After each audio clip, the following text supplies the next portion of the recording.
Ladies and gentlemen, good day and welcome to the Dave Accelerator Ltd Q3 and 9 months FY2026 earnings conference call. I have with me Mr. Parth Shah, Chairman and Whole-Time Director, Mr. Umesh Uttamchandani, Managing Director, Mr. Rushit Shah, Whole-Time Director, Mr. Pareen Shah, Joint Chief Financial Officer, Mr. Parthiv Panchal, Joint Chief Financial Officer, Mr. Anjan Trivedi, Company Secretary and Compliance Officer, Mr. Yash Shah, Non-Executive, Non-Independent Director. Before we proceed, I would like to bring to your attention that certain statements made during this discussion may constitute forward-looking statements. These statements are based on current expectation, assumption, and beliefs regarding future development and are inherently subject to various risks, uncertainties, and factors beyond our control. Such forward-looking statements involve both known and unknown risks, and we advise you to interpret them with caution.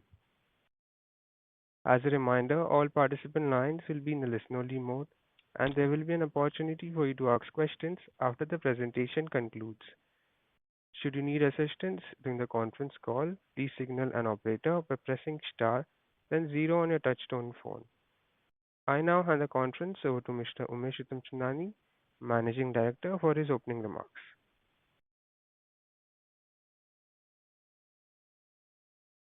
Thank you, moderator. Good afternoon, everyone, and a warm welcome to Dave Accelerator Limited's earnings conference call for the quarter and 9 months ended December 31, 2025. I trust all of you had an opportunity to review the results that we have shared on our website and also on the stock exchanges. And along with it, we have also shared investor presentation and the media releases. I'll start by sharing a quick brief as to what we do as an organization. So Dave Accelerator Limited, which we brand as DaveX, is an enterprise-focused, full solution managed workspace platform. What we essentially do is design, build, and provide custom-built offices which covers end-to-end site selection, bespoke fit-outs, technology integration, payroll management, and facility management, all under a single service level agreement. So technically, a client gives or issues a single check to us for seeking all the services which I mentioned above. So we started this company back in 2017 with a clear conviction that India's tier 2 cities would become the frontier for future commercial real estate consumption. Back then, when we were starting, not only in the country, but even in Ahmedabad, the city where we started from, the closest competition that we had was a 50-seater service provider. And we started with 700 seats being offered to the city. And that's when the belief became stronger. Instead of Bangalore, Mumbai, and Delhi, we started to build our foundation in Ahmedabad, Baroda, Jaipur, Rajkot, Udaipur, and few other emerging cities which we believe would pave the way for next growth of the country. 7 years later, the budget which has been announced yesterday showcased the conviction that the next growth of the country would come in from the tier 2 cities. And this transition is not just by numbers, it is a structural reform that's happening in the country as well as in the industry. Today, DaveX operates 28 centers across 12 cities, managing almost 9 lakh square feet of area with 13,500 seats, operating at an 88% occupancy level, which is being consumed by more than 300 clients. And astonishingly, which is not the truth of the industry, 95% of our seats or inventory is sourced directly. What makes us fundamentally different from other flex operators is our core focus on tier 2 strategy. 75% of our revenue today comes from tier 2 cities. Just to define few of the tier 2 cities, is cities like Ahmedabad, Baroda, Jaipur, Gandhinagar, Surat, Indore, Rajkot, and Udaipur. The remaining 25% of our revenue comes from tier 1 cities like Pune, Hyderabad, Noida, and Mumbai, wherein we expand categorically with a back-to-back demand coming in from client. And this shift or focus in tier 2 cities is not merely by accident. It is a deliberate strategy to focus on these growth corridors. We understand these markets extremely deeply, and the land, which is non-institutional in nature, very difficult to deal with, is where we understand the pulse. We also understand the talent pools here because that is the critical aspect for our clients. The enterprise demand patterns basis the growth of office spaces which are being built, basis the availability of talent pool. And all of this supported with regulatory environment is where we understand in and out of it. And this ultimately results into superior unit economics because our rent to revenue ratio in tier 2 cities stands at 2.62x, while in tier 1 cities it is 2.1x.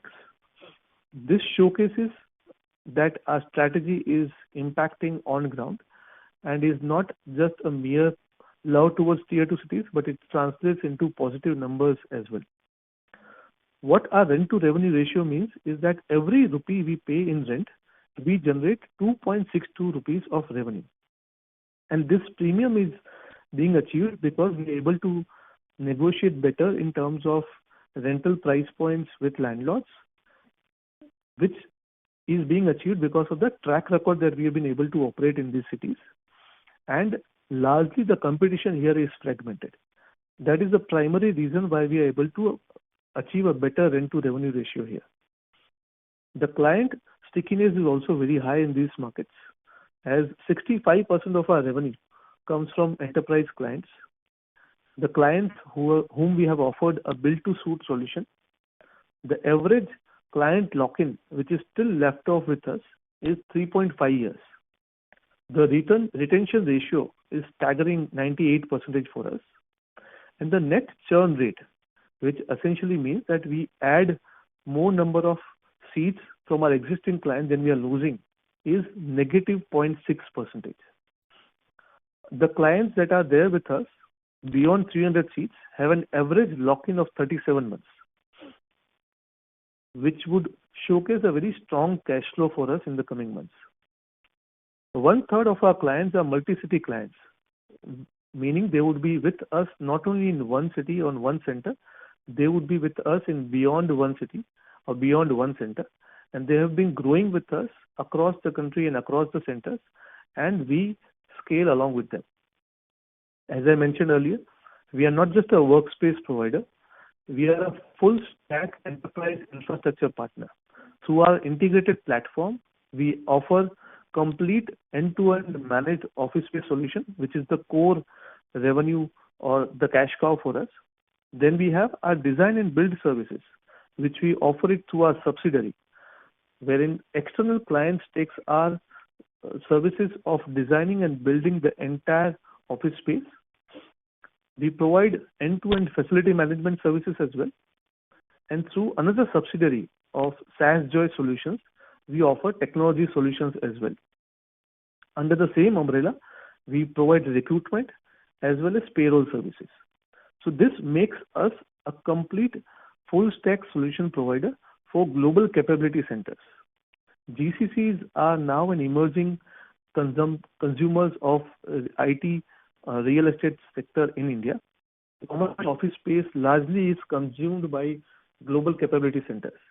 And we are building from a resource pool perspective, from a technology stack perspective, a complete platform where we can offer them end-to-end solutions. This is largely done to capture more wallet share from our existing client. Just to cite you an example, QX Global, which started with us as the first client back in 2018 with a 500-seater space, is still operating and working with us. We are the only preferred partner for that customer and operates with us in more than 5 cities. That is the strength of relationship that we've been able to build. Now let me walk you through some of the financial performance which we've been able to demonstrate because of this model. I'll share the consolidated numbers first. Our revenue from operations for the Q3 FY26 stood at 59.2 crores on a comparable basis, that is 19% year on year. For the 9-month FY26, we achieved 166.7 crores as revenue, which is a 53% year-on-year growth. Just to help the people that are listening, last complete year we did 158 crores of revenue. We are able to achieve a 166.7 crores of revenue. Our EBITDA for 9-month FY26 stood at 77.6 crores.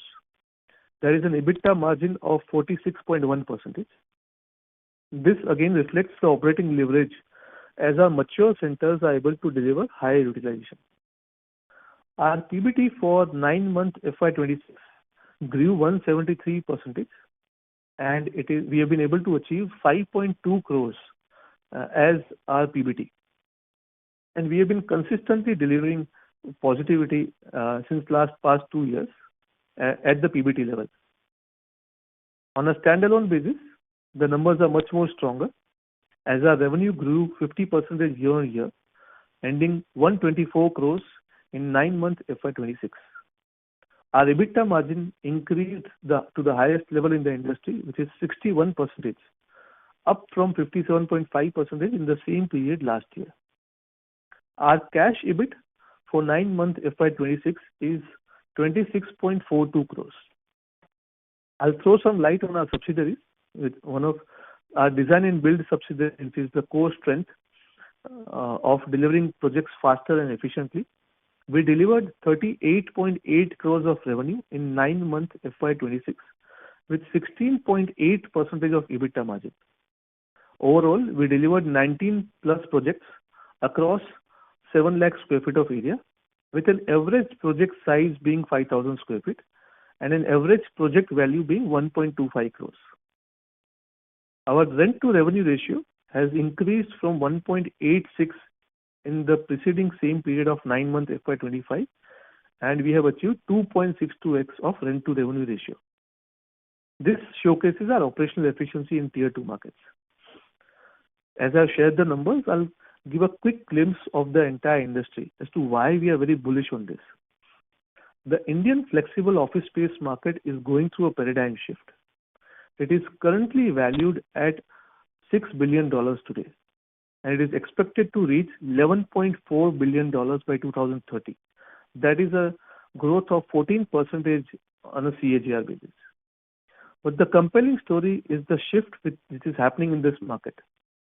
According to the recent industry research, managed workspaces, the category in which we operate, has grown at 47% CAGR since 2018, which is outpacing the co-working, which is growing at 16% CAGR.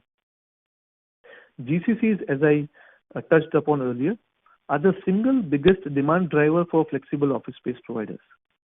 They contribute anywhere between 60 to 65% of the seat absorption annually. India today has 1,850 GCCs, which is up from 1,285 GCCs in FY19, with approximately 100 to 115 GCCs being added upon every year. By 2030, the country expects that we would be serving 2,200 GCCs, and the employee count would be doubling and reaching to 2.8 million. Now, this research was being conducted earlier. With the advent of Safe Harbor being announced in yesterday's budget, I am certain that this number is going to grow exponentially. The GCC revenue has achieved a number of $105 billion.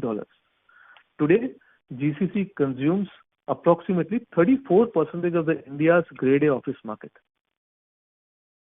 GCCs kind of prefer managed office spaces because we are able to provide them long lease tenures with customized solutions. They have a lower churn risk, and they expect enterprise grade A infrastructure. All of that being served by managed office space providers. They are not looking for hot desks. They do not want dedicated different spaces. They are looking at branded spaces that can scale along with their growth. And importantly, GCCs are now looking beyond metros to tap the talent pool. It is growing at 16% CAGR than the national flexible average. Hiring in tier 2 cities is also growing 21% year on year. Hence, recent times we have had a lot of GCCs have started coming into tier 2 cities. They have grown from 5% in FY19 to 20% in FY25. And there are structural shifts these are happening largely because the talent arbitrage is high, the cost arbitrage is extremely high. Today, tier 2 cities offer 20 to 35% cost advantage over metros. In terms of digitally skilled availability of professionals, tier 2 cities has 800,000 people available. And we have been witnessing as a country, the budget, the national focus has also been into fulfilling the infrastructure gap in tier 2 cities. Missions like smart cities, PM Gati Shakti, metros being set up, and most importantly, the connectivity between tier 1 and tier 2 cities has reduced the infrastructure gap and enforced the global employers to come to tier 2 cities. This is precisely the wave we have been waiting and building for since 2017. And this quarter, we have taken a decisive step to cement our leadership in this. I'll share one of the largest deal that we have signed this quarter. We have signed an 8 lakh square feet of single managed office space contract in Ahmedabad, which is on Ambli Bhopal Road. That's the same micro market wherein we have a current standing of 3.5 lakh square feet. This is extremely large, not only from a tier 2 city standard, but across the country, this would be one of the single largest flex office space transaction that we have done. I'll just share a few of the limelights of the deal. It's 8 lakh 10,000 square feet to be very precise. It will have 8,500 seats. We are committing an investment of 100 crores across 4 years. And occupancy of 85%, it will start generating a revenue of 120 crores. Now, this deal is extremely significant for us because it falls under our development management model.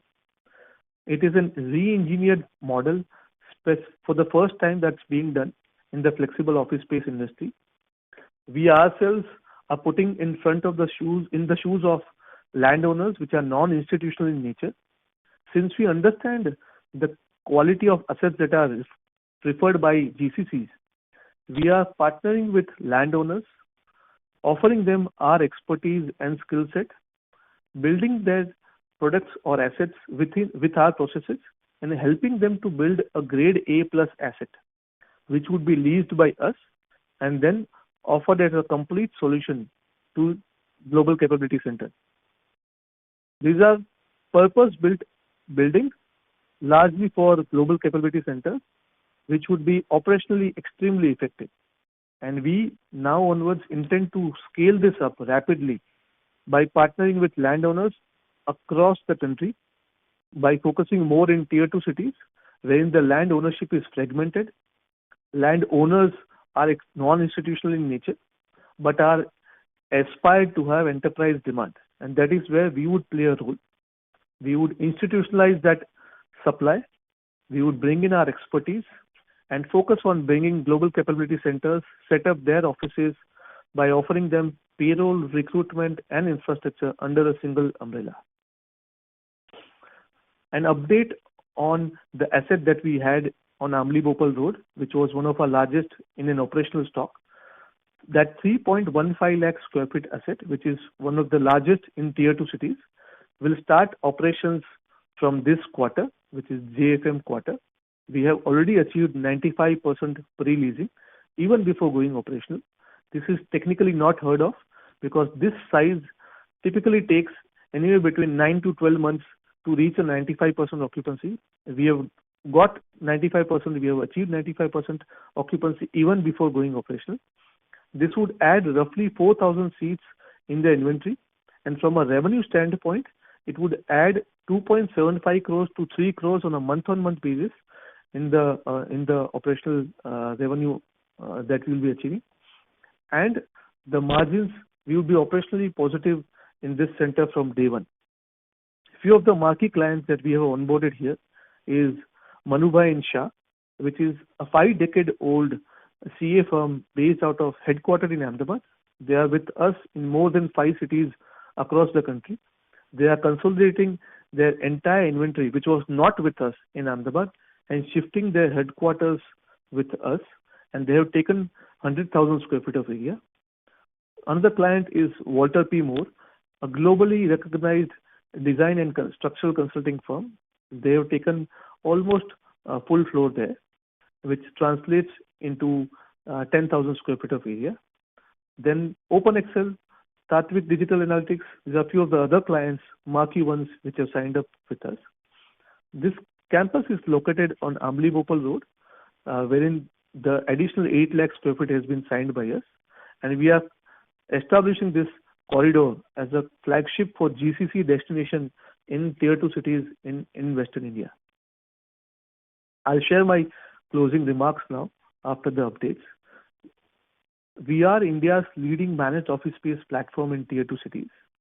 We have built a deep moat in landlord relationship, in bringing client stickiness, and built our operational efficiency. We have understood the unique dynamics that are required in this market. The landmark deal of 8 lakh square feet is not just a transaction for us, but it is a playbook or a template which we will be replicating in other traditional real estate markets in other Tier 2 cities, and bringing in innovative solutions by a flexible operator across the country. Our vision is clear: to become the preferred destination and the preferred infrastructure partner for GCCs in Tier 2 cities. Again, sharing the quick understanding, we are there across 28 centers in 12 cities, a strong balance sheet and an integrated platform offering build-to-suit workspaces, design and build along with allied services. This is a proven playbook that we have showcased as a testimony, which we are going to replicate for our future expansion in Tier 2 cities. We strongly remain confident of delivering sustained growth and long-term value for our shareholders.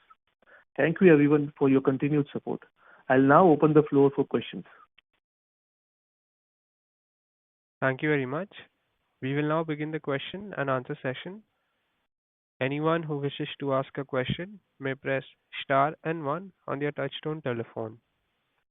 If you wish to withdraw yourself from the question queue, you may press star and two. Participants are requested to use handset while asking a question. Ladies and gentlemen, we will wait for a moment while the question queue assembles.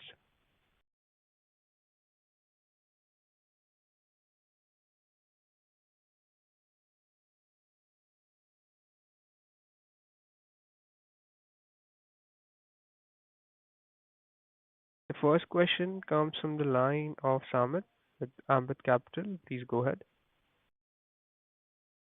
Yeah, hi. Am I audible? Yes, Yes, sir, we can hear you. Yeah. Hi. Thanks for the opportunity.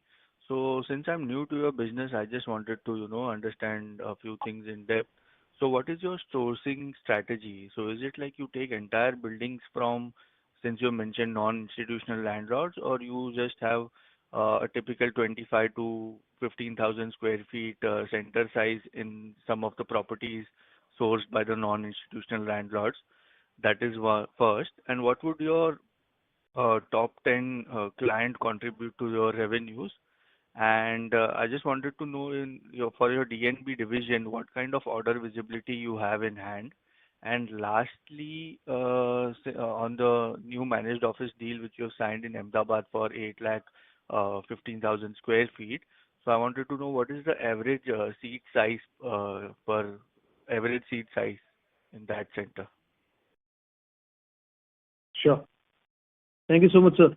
Thank you for interesting questions. I'll start with the first one, which is our sourcing strategy. So we have two approaches here. First is the city where we are not present. There we'll set up anywhere between 25,000 to 40,000 square feet of area. We take up 25 to 40,000 square feet because our focus is to kind of set up a presence there. Now the dynamics in a newer city works differently, and there are multiple stakeholders there. Our objective is to become a hyper-local player there. So we would understand who our supplier is in terms of who our vendors are, basically understanding where we would bring in the furniture and fit-outs. That's first, understanding that we want to build in an ecosystem. Second, I want to understand the dynamics of where and which micro market is evolving and where it is heading towards. So that's the second understanding that I would build. And third, I would want to build a strong pipeline of clients who are looking to take up future inventory or future seats, or who can be my probable customers. So we would always start small in a newer city that is taking up 25 to 40,000 square feet of area. 2 years later, or probably 1.5 years later, older in that ecosystem, in that city, once these metrics are established, we would start taking up larger inventory. Now that inventory would be upcoming in nature. That is, we would sign up an asset, let's say 1.5 years later, but the delivery of that asset would be a year down the line. So that gives us the time frame to market ourselves. And by that time, we would have some of the other client who would have committed us bigger inventory for that future supply that is coming up with us. So that is our modus operandi. We would take up 25 to 40,000 square feet of area in a new city. Once we are established, we would take up anywhere between 2 lakh to 3 lakh square feet in an older city. So that's the first answer on the sourcing strategy. The top 10 clients, the question that you asked, the second one, contributes today roughly 40% of our entire revenue. With respect to our design and build contribution, what we have done essentially is we have built in a lot of processes since last 3 years. And annualized, if I see, since last 3 years, we have been growing 100% year on year. So back in 2022, we did 12.5 crores of revenue. Then we were able to achieve 32 crores of revenue. This year, we are on the verge of achieving almost 50 crores of revenue by this time frame. And December, we have closed 38 crores of revenue. The average seat size, so I think I'll just touch upon a little bit more on the design and build piece, because more than contributing revenue, it also adds a lot of value in terms of the resources that we bring in. Just to give you a context on this, if I was a standalone company like DevX, when we do not have this capability of design and build, I would not have the flexibility to hire senior resources in this. Today, we have a team of 100 people comprising of project leads with 12 to 15 years of experience. Now, I'm able to bear that cost because I'm sharing that cost along with the clients that I'm bringing in on a standalone basis.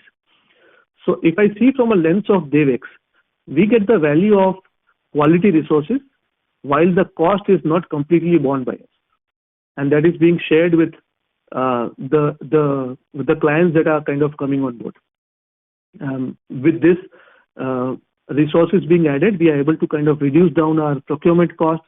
We are able to make our processes more stringent and effectively achieving an output of delivering offices on a timely basis. That is the ultimate outcome. The focusing on the last question of 8 lakh square feet, to be very honest, that deal is very closer to our heart. We have been kind of negotiating on that deal since last 1 quarter.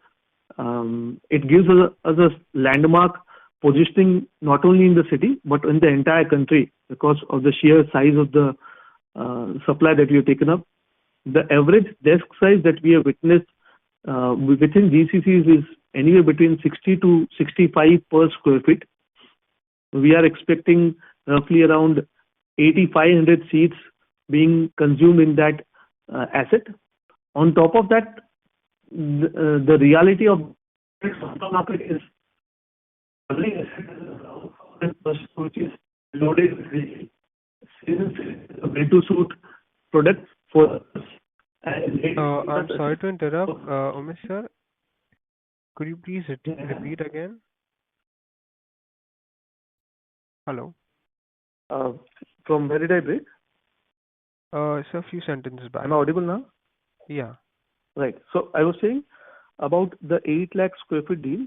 We have been kind of negotiating and working on the numbers since last 1 quarter.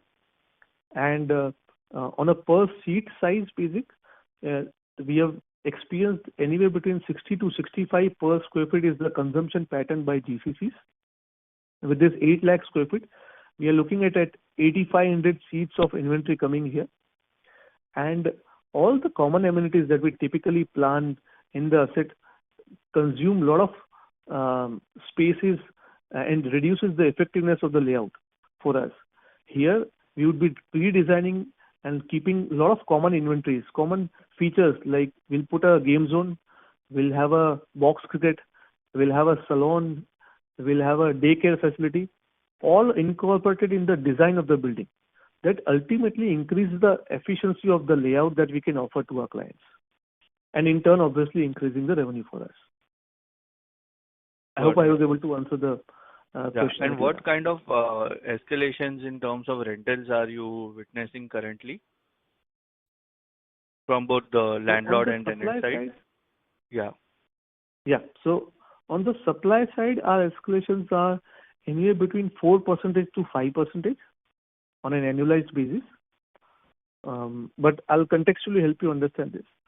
Our rent to revenue ratio is 2.62. So let's take an example. Our rentals are 40 rupees, and our revenue that I'm generating from the client is 110 rupees. So my escalation comes on 40 rupees of rental, which is anywhere between 4% to 5%. While on the client side, my escalations are on 110 rupees, which is 5% to 6%. Okay. On a year-on-year basis. Got it. Thanks. If there are more questions, I'll come back in the queue. Sure. Thank you. Thank you.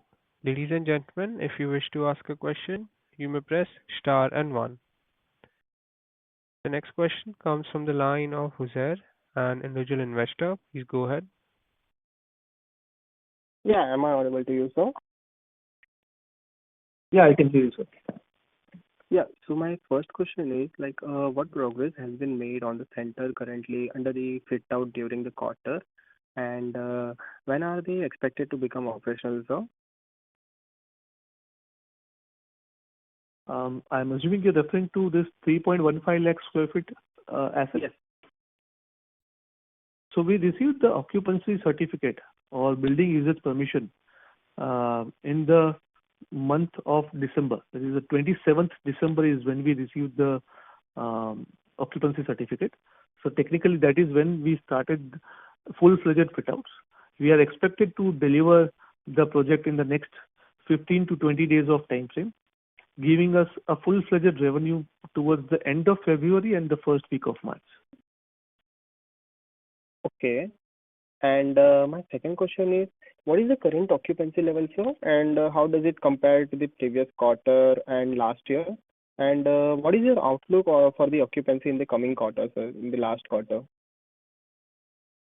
So occupancy has always been north of 85% historically as well.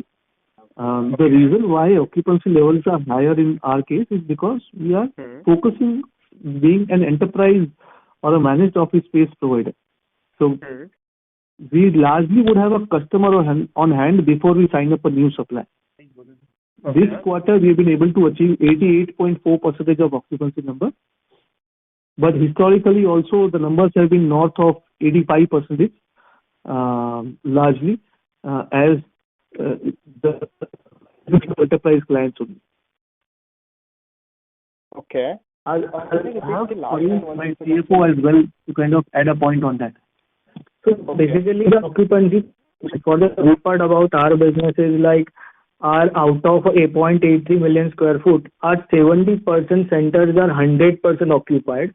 So basically the occupancy is 88.4%, but we consider as a center level profitability and center level occupancy out of 0.83 million square foot, 0.58 is all the available areas are occupied 100%.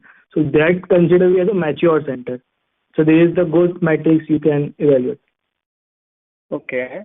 And I have one more question. How quickly do a new center, particularly GCC-led projects, become the ROCE attraction?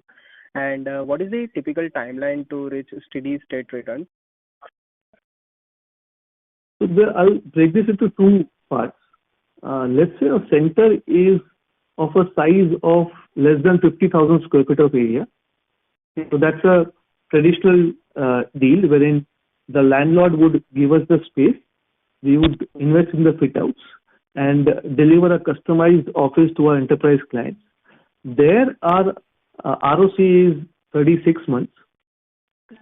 Okay. But in larger centers, the centers like 3.15 lakh square feet center, there we are forecasting our ROCB to be around 27 months. And there are logical reasons to that.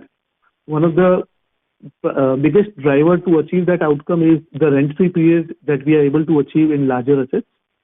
So typically a rent-free period in a smaller asset is anywhere between 3 months to 4 months, while in larger assets we are able to achieve 8 months to 12 months of rent-free period. That is one primary driver. Second, we are able to bring in common areas from a percentage basis to an extremely low level. So let's say if a 40,000 square feet area is being built, the common areas that I have to incorporate ranges between 22% to 25%, which includes my lounge, my meeting rooms, my conference rooms, my game area, my cafeteria. Now that percentage in a bigger area like 3.5 lakh square feet of building drops to 16%. So technically giving us a saving of 5-6%, which increases the revenue for us. Okay. Does that make sense? Yeah. Okay, thank you, sir. That's all from my side. Okay, and all the best for the next quarter. Thank you so much.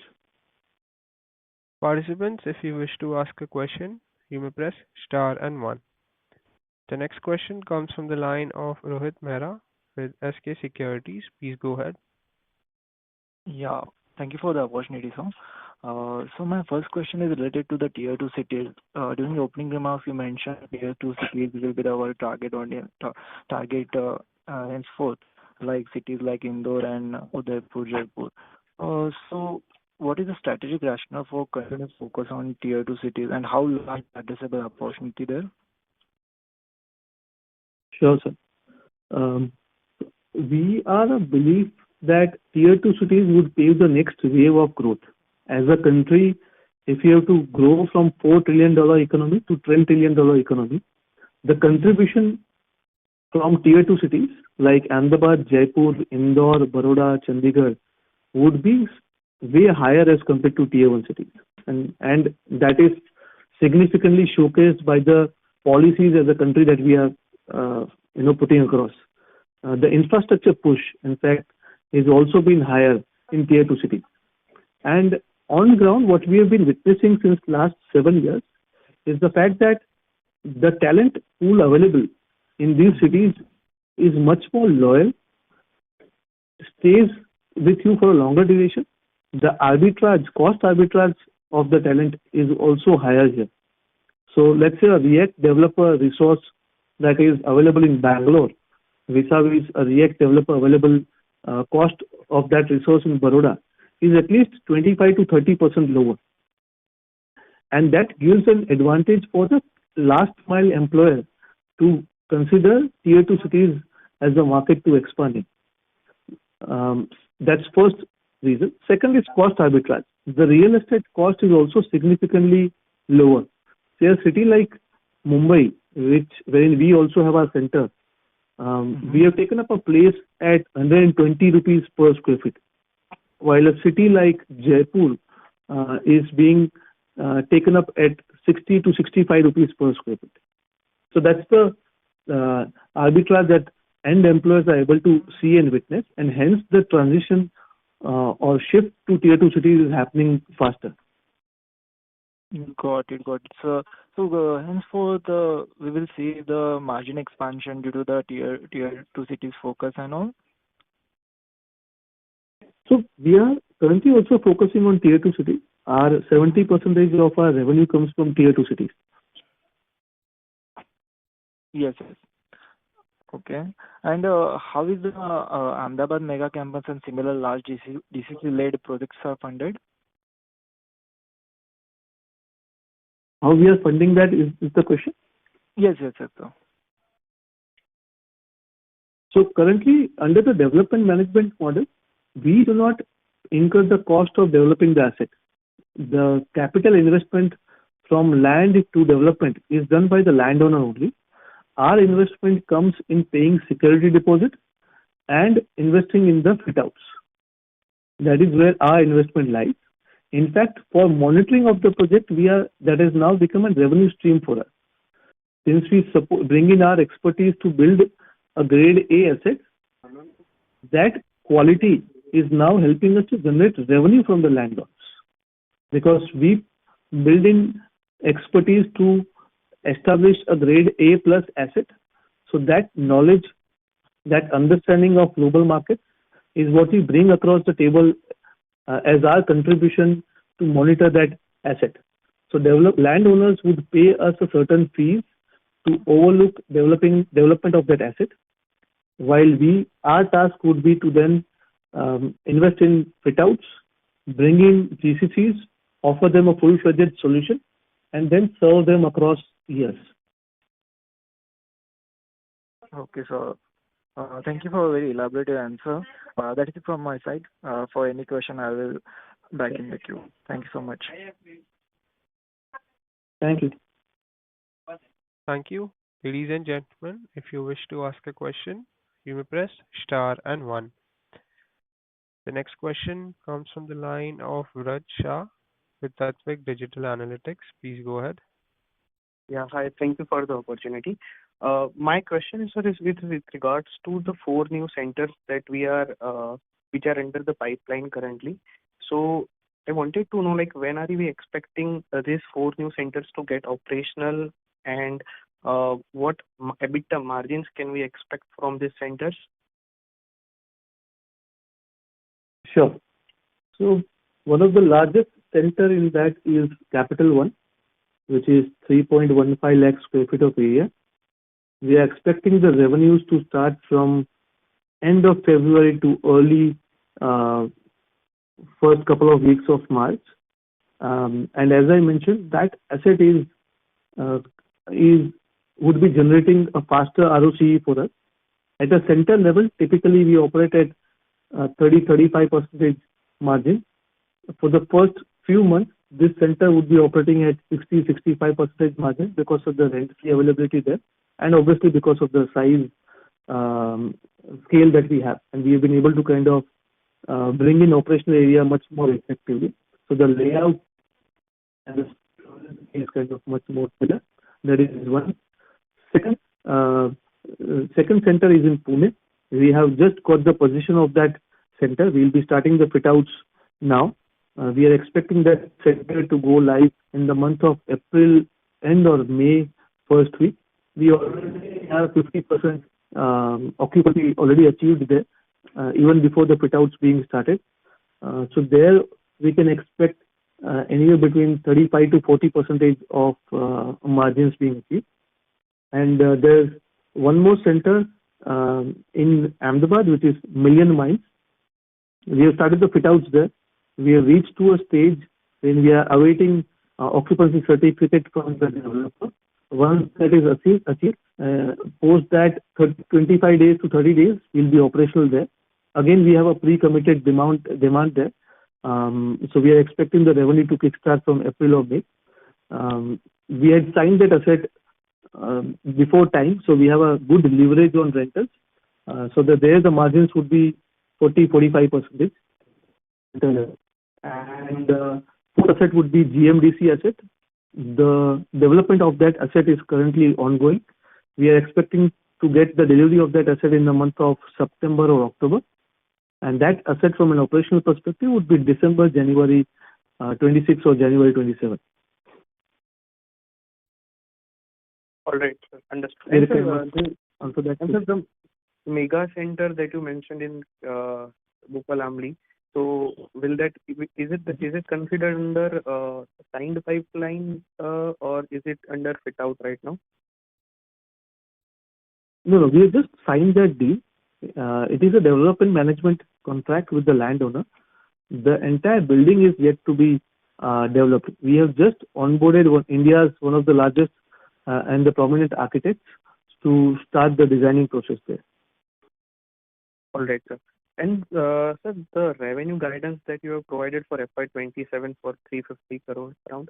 So can I expect these 4 centers that you mentioned, Pune, Million Mile, and GMDC, along with the Capital One, to kind of contribute majorly towards that revenue? Yes. Yes. So the revenue forecast for 27 was done based the same line with the current centers that we already planned and achieved. The supply on hand are the same ones that are going to be supporting us in achieving an outcome of 350 crores. It comprises of three revenue streams. One is our managed office space contribution. Second is our design and build unit. And third is our technology unit of SaaS-based solutions.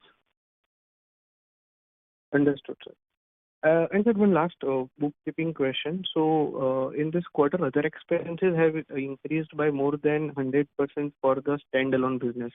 So, any specific corporate expenses that has contributed to this increase, or is this one-off? No, these are one-off expenses, one-time expenditures that were incurred post the IPO processes.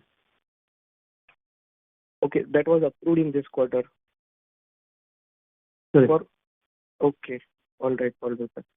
Thank you, sir, for taking up my question, and all the best. Thank you. Thank you so much. The next question comes from the line of Aniket Redkar, an individual investor. Please go ahead. Good afternoon, sir. Very good afternoon. Yeah, good afternoon, sir. Yeah. So, sir, I have Am I audible? a question. Yes, sir. Sure. Yeah. So, sir, in terms of our GCC, just wanted to understand how this GCC demand evolve on a YoY basis, and what basically the rationale behind this GCC across Tier 2 market. Sure.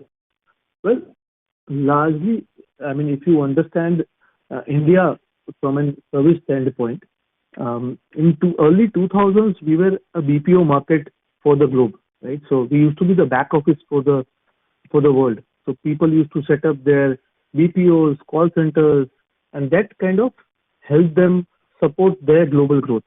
So from 2000 to 2010, if you see, we have been largely voice or chat support system for the globe.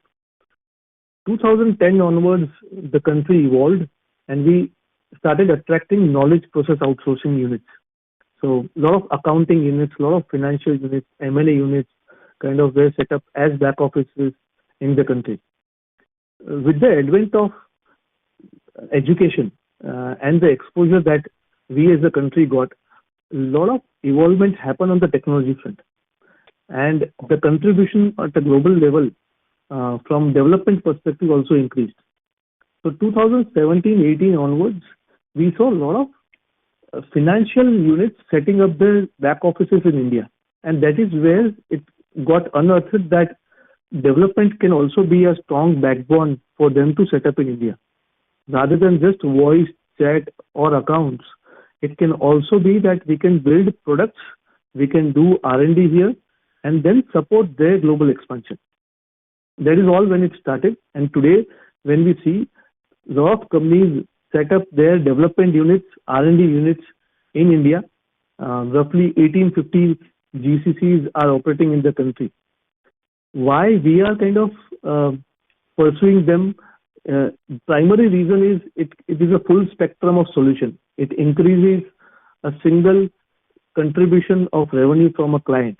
Rather than providing just an infrastructure, we can be a partner for them in growth, which helps them understand how do they hire people, where do they hire people from, where is that talent coming from, what is the design of workspace that can inspire people to stay for longer duration. These are the sort of conversations that can become a partner for our clients and not just a vendor-client relationship. And that is the advent why we are focusing on GCC. And categorically in Tier 2 cities is the backbone or strength of ours. As I shared earlier, I'm a firm believer that the next wave of growth in the country is coming from Tier 2 cities. And it is inevitable from the policies that we are witnessing today. A lot of infrastructure investments are going in Tier 2 cities. And to attract talent, to reach out to the right mindset and the infrastructure that is getting evolved, a lot of global companies you would see now coming to tier 2 cities with a greater push. They were already coming in, but it was not at the pace or speed which tier 1s were attracting. Probably next couple of years is when we will witness a lot of global capability centers setting up their primary offices in tier 2 cities. Okay, okay. And sir, one last question. What is the current, how much is the market opportunity for us, and how much we already targeted? Market opportunity from just a managed office space perspective, or you're referring to GCC side? No, from GCC perspective. So today, GCCs, I'll come down top to bottom, right? I mean, today, from a flexible office space market, we are at a $5 billion contribution. This is bound to reach around $11 billion in terms of market size. Now, out of this, 60% is by GCCs, right? So we can easily evaluate that it is $6 to $7 billion of revenue being contributed by GCCs. Now, out of all of that, 21% is being contributed by the flexible office spaces. Okay. And within that, we hold 13% market share in tier 2 cities.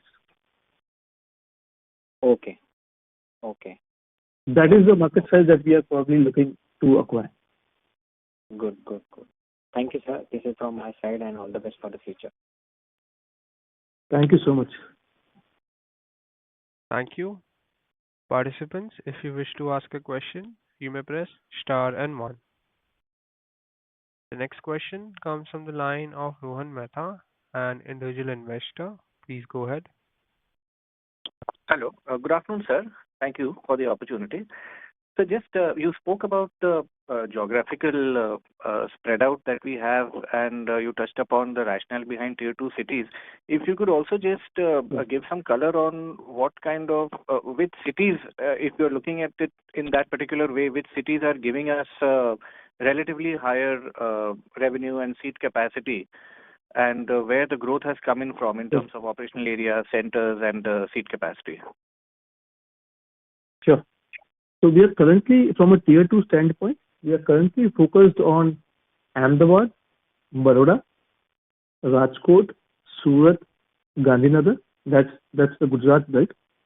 Then we are focusing on Indore in MP, and in Rajasthan we are focusing on Jaipur and Udaipur.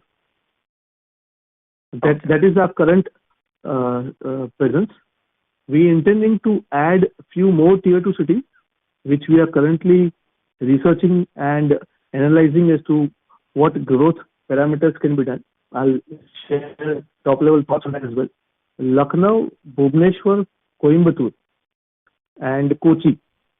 These are 4 other cities that we are currently evaluating from taking up a exposure there, and we are speaking to few of our clients in understanding their growth metrics is there.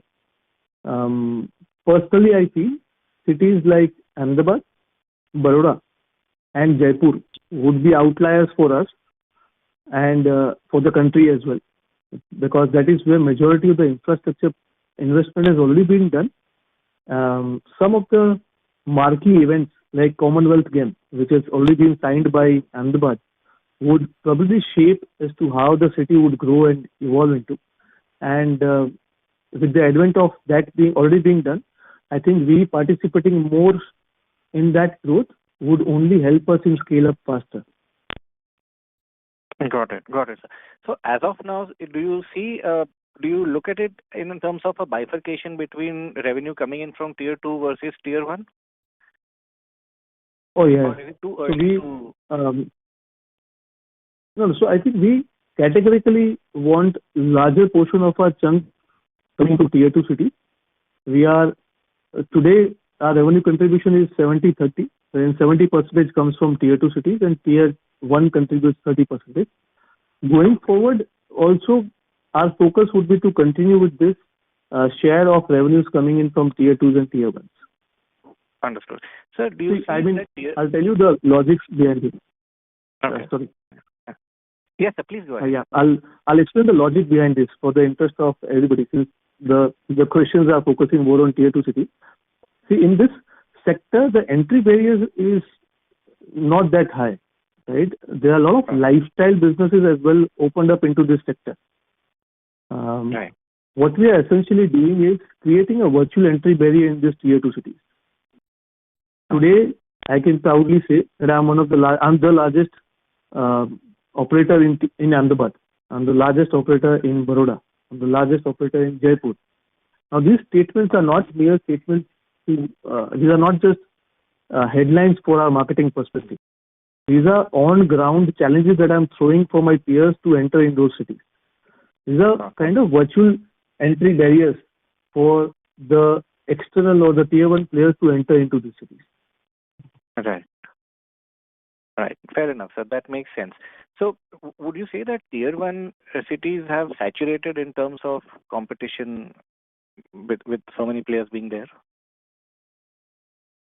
So that is also one of the reasons why we kind of shying away from entering in a very big way in tier 1 cities. But having said that, we need to be mindful of the fact that today Bangalore, Delhi and Mumbai contributes largest consumption of real estate in the country. We can't deny the reality on ground. Yes, it is saturated. Yes, it is moving to tier 2 cities, but still they contribute the largest in terms of consumption of real estate. Hence, we need to take a pie, something from there. And also, the decision makers are in these tier 1 cities. So our presence in front of them becomes inevitable for us to win them in tier 2 cities. Right. Fair enough, sir. Also, if you could touch upon how much of growth comes in from new client additions versus expansion of an existing client or the recurring revenue from an existing client. Do you look at revenue from these two perspectives? Yes. So I'll share this contextually. QX Global, as I mentioned, has been with us since 2018. Retention of our client is one of the primary metrics for us. In my investor deck, if you see, we have bucketed them into 3 categories. Clients who are there consuming almost 100 seats with us, clients who are consuming between 100 to 300 seats, and clients who are consuming more than 300 seats with us. I have a staggering 57% continuation coming from 100 seats who are going to stay with us for more than 2 years. That's a lock-in period. Between 100 to 300 seats, I have clients who are going to stay with us for almost 3 years of time frame. And for more than 300 seats ka bucket, we have clients who are going to stay with us beyond 3 years ka lock-in. And these are lock-in duration that I'm saying. Agreement tenure is obviously at least 30% higher than that, which means we have witnessed in the past that they're going to continue with us at least till the agreement tenure. They do get a right to exit after the lock-in period as well. But that right has not yet been exercised in our case. That is not the journey that we have seen yet. We are not seeing clients moving out of our premises. So, answering your question, categorically, we have seen our existing clients contribute more in our growth story and contribute more to our revenue while we are kind of expanding rapidly.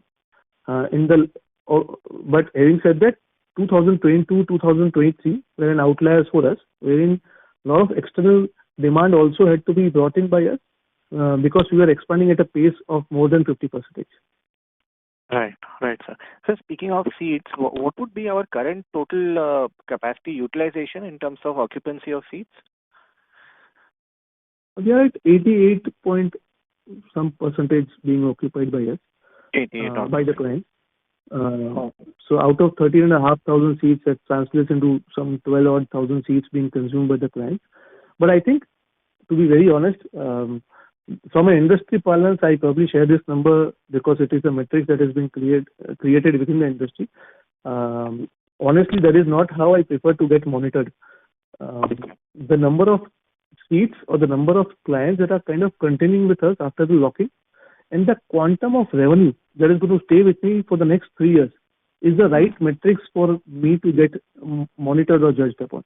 Because in a managed office space, even while I was small, at 100,000 or 200,000 square feet of area, I was achieving more than 85%, 90% occupancy level. Because I'm technically designing the space for a bigger client. My speculative take-up is very less in nature. We work on a hedging sort of an environment wherein my lock-in from the supply gets hedged by the lock-in from the client.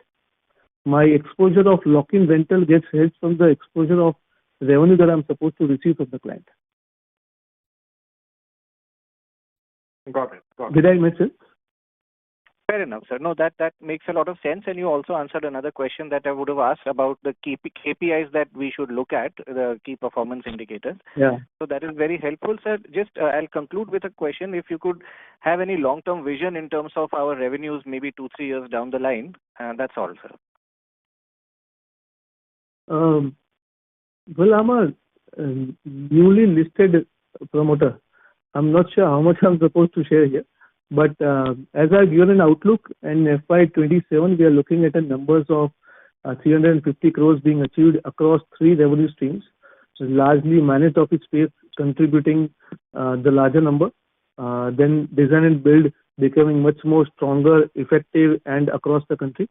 And our SaaS solution, which is a technology unit, wherein our recruitment, payroll, and customized solutions for our enterprise clients kicking in. These all 3 would be kind of contributing and helping us to achieve a revenue outlook of 350 crores by FY27. Got it. Okay, sir. That was all from my side. Thank you. Thanks a lot for taking my questions, and all the best. Thank you so much, sir. Thank you. Ladies and gentlemen, if you wish to ask a question to the management, you may press star and 1. The next question comes from the line of Anand Mundra with My Temple Capital. Please go ahead. Hello. Thank you for the opportunity. Sir, this might be slightly repetitive for you because my apologies, I joined the call late. But I just wanted to understand the economics of the development management model that you highlighted in the press release and the investor presentation with regards to the new 8 lakh square feet of deal that you won in Ahmedabad. Sure, sir. Thank you so much, and I'll send a special thank you note, sir. This will help all the people that are listening to get a much more clarity on development management model.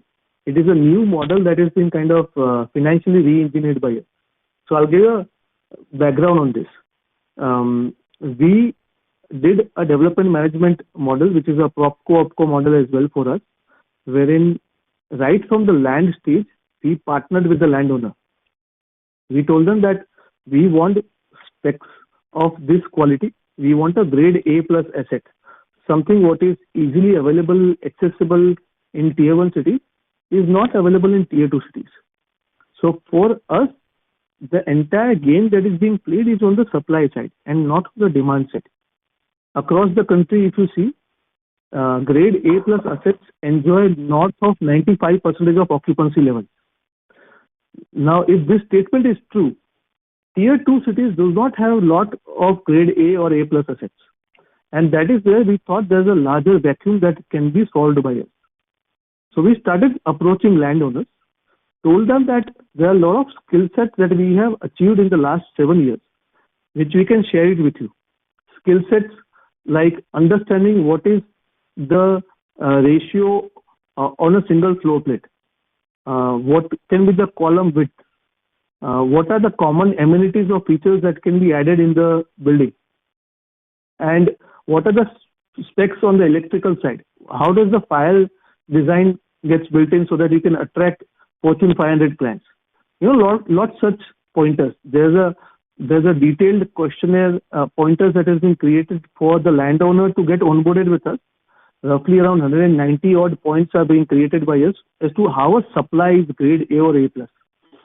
Now, we told them that we'll bring in expertise on the architectural side, on the MEPF side, on the structural side, and on the PMC side. These are all 4 aspects of the development of the building, which we will cover it from our side. The contracting piece can be done by you. If you want, we can bring in an external partner as well. But that remains a decision to be taken going down the line.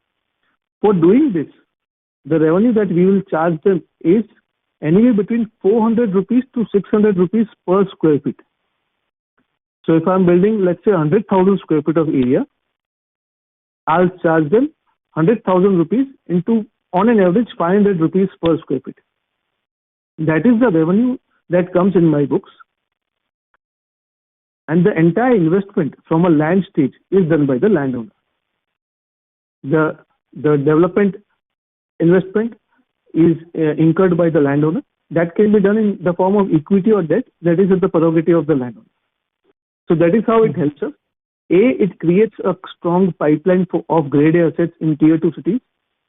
B, it creates a stable source of revenue for us as well, when we are just capitalizing on our existing resources and skill set and experience that we acquired. Did I kind of answer that question, sir? Yeah. So is the operations also then, once the building is developed, is the operations also managed by us? Do we put the entire unit on rent ourselves? How does, I mean, post the development, how does it work? Yeah. So, I mean, one of the primary aspects of signing a development management model is that we want to have the operational side of the business, because that is the core bread and butter for us. We wanted grade A supply to come in at the time, at a micro market where we want, which was not coming in effectively, and hence this DM model will help us achieve that. So operational agreement is mandatory. If that is true, if that selection is done by our research team, then only we go ahead and sign the DM model. Okay. And then once then it's the straight lease model that takes up. Like, do we pay a fixed rental every month? Correct. And the normal contract? Yeah. Okay. That's correct. So at the development stage, if there's an additional 400 to 600 square feet per square feet that we charge to the client for our expertise in designing the building, and post that it's the normal straight lease model that happens. That kicks in. That's right, sir. Okay. But here the capex is done by the only difference is that the capex is being carried on the books of the developer. The landowner, yes. Okay. Understood. Thank you. We are typically looking at landowners rather than developers, sir, because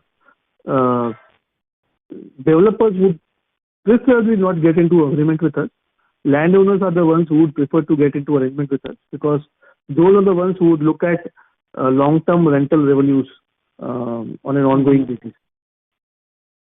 Understood. Thank you. Thank you so much, sir. Thank you. As there are no further questions from the participants, I would now like to hand the conference over to Mr. Umesh for closing comments. Thank you so much, everybody, for coming on the call. We value and respect the time that you have given to understand our business. We look forward to your continued support going down the line.